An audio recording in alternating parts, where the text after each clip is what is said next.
Ayun guys, good morning, magandang umaga sa inyong lahat, no? Sana ayos kayo. So ngayon guys, bagong video naman tayo, pag-usapan natin yung bridge watch handover, no? Yung tamang proseso ng pag-handover ng duty o gwardiya mo sa kung ikaw yung official sa barko, paano nga ba yung tamang proseso ng pag-handover ng gwardiya? So pag-usapan na natin. So ang pinakauna guys na i-check nyo pag mag-handover kayo, medyo weird to pakinggan, no, pero ito yung pinaka-importante sa lahat. Ito yung pinakauna, yung health condition ng papalit sa inyo, no. So i-check nyo kung baka mamaya yung papalit sa inyo hindi fit for duty. Ibig sabihin, example, kung ikaw si third mate, mamaya sasampa si chief mate sa duty mo, masakit yung ulo niya, masakit yung tiyan niya, no? Kung meron siyang nararamdaman ngayon, hindi siya fit for duty, so wag mong ibigay yung duty mo. May karapatan kang hindi ibigay yung duty mo. O worst case, kung lasing siya, no? Kung example, lasing yung official, no? So wag na wag mong ibibigay yung duty mo kasi makakaiwas ka nga sa responsibility kasi hindi naman ikaw ang digwardya nung time na yon. Pero once na madisgrasya ang barko, syempre kasama ka sa madidisgrasya. Wag naman sana ang umabot sa ganun, no? So, importante na pag mayroong ganong sitwasyon, inform mo agad si kapitan na hindi fit for duty si chief mate, lasing ngayon. So, ano yung gagawin natin? So, ngayon mag-aantay ka. Kung tutuloy mo lang yung duty mo, then mag-aantay ka ng further notice ni kapitan. So, mag-aantay ka ng order ni kapitan kung anong plano niya, no? So, ayun. Yan ang pinaka-importante, ha. Huwag mong ibibigay yung duty mo pag lasing yung papalit sa'yo. Pangalawang bagay na hindi dapat gawin pag nag-handover is yung via telephone lang. So, hindi pwedeng mag-handover guys na gamit lang ang telepono, no? Dapat face to face.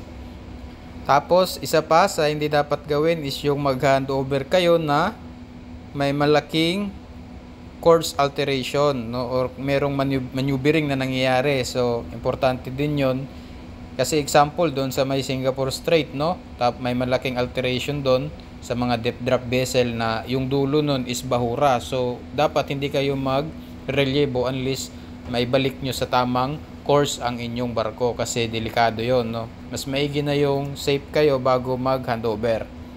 Ngayon, kung ikaw naman ang magti-take over ng duty, no, make sure naman na medyo maaga-aga guys umakyat ng bridge, no.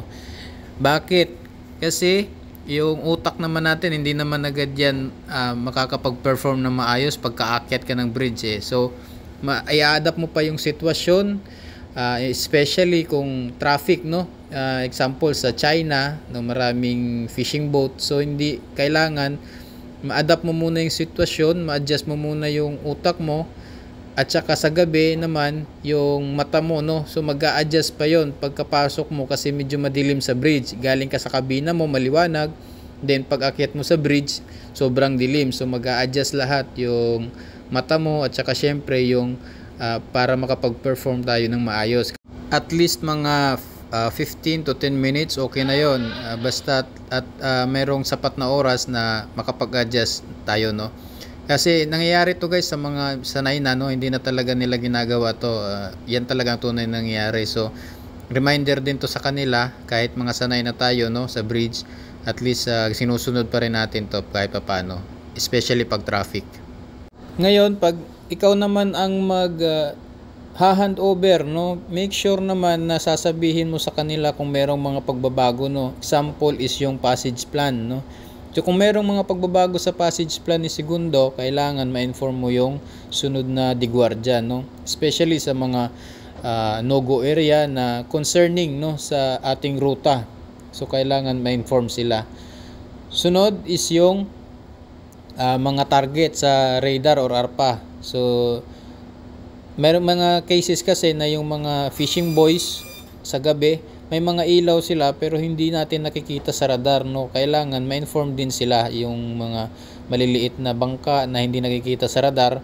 So inform mo rin si chief mate or kaya si second mate kung sinong re-relievo sa iyo na merong mga ganong bagay, no, para makapag-adjust sila sa radar o kaya ma-inform nila yung kanilang lookout na maging alerto, no. Tapos sunod, kung merong mga reporting area, no?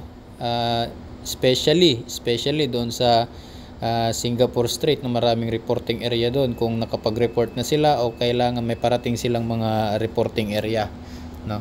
Tapos isa pa sa i-handover nyo ng maayos is yung setting ng ECDIS, no. Mamaya may mga binago si Segundo doon, especially doon sa mga safety parameters ng ECDIS, no. Kailangan inform din natin yung karelyebo natin.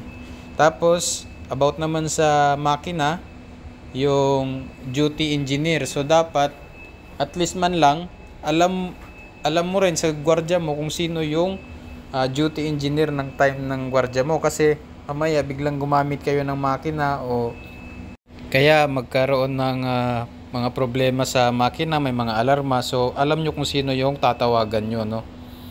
Then sunod is yung environmental na information, no. Example, yung kung nag-change over ng fuel, yun, kung nasa ECA limit pa kayo, no, emission control area kayo, o kaya kung ginagamit ang scrubber nung time na yon. So inform mo rin kahit paano yung karelyebo nyo, no.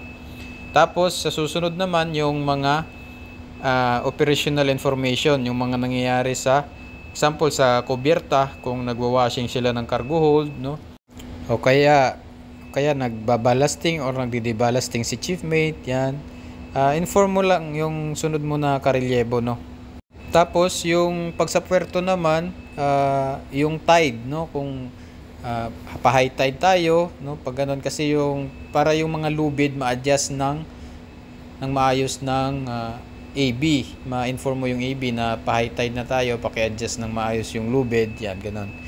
At yun, regarding naman sa ating mga navigational equipment, no, sa mga equipment natin sa bridge, sabihin mo rin sa kanya kung ano yung steering mode natin, kung naka-autopilot tayo o manual, no. Tapos kailangan pag nag-change to manual ka rin ng steering galing sa autopilot, so kailangan i-record mo yan sa sa bell book o kaya sa logbook, no, kung anong oras ka nagpalit ng steering. Then inform mo rin yung karelyebo mo kung ilan yung ginagamit nyong steering motor, no, kung dalawa o isang steering motor lang gamit nyo. Tapos kung ano yung mga status ng mga bridge equipment, AIS, BNWAS, yan, i-check it. Pwede ka na rin mag-check dahan-dahan yan ng mga equipment mo. So meron naman tayo niyang checklist sa bridge na sinusunod, no. Sundan nyo na lang isa-isa yung mga bridge equipment, no. Tapos ang sunod is yung kung anong VHF channel yung minomonitor nyo. Especially pag nasa angkorahe, katulad dito sa Richards Bay, nakamonitor kami sa 12 VHF channel 12 at saka 16, no. So kung merong changes, halimbawa may pagbabago, so kailangan inform mo yung karelyebo mo, no. Check mo rin sa'yo sa duty mo kung tama yung minomonitor mong VHF channel, at saka syempre yung volume, baka mamaya na wala nang volume yan, so kaya hindi mo marinig yung mga tawag, no. So nga pala, isa pa is yung kung may mga bagong VTS information, no. So may mga bagong message galing VTS o kaya naman galing sa opisina, kung may mga tawag yung may mga phone calls, ganun, may mga email, yan, may mga safety messages galing sa VTS. So inform mo lang din yung karelyebo mo, no, kung merong mga ganong nangyari sa duty mo. Tapos syempre, wag mo rin kalimutan isulat yan sa logbook na watch handed over to second mate, ganyan, mga ganyang entry, no, sa logbook, importante yon.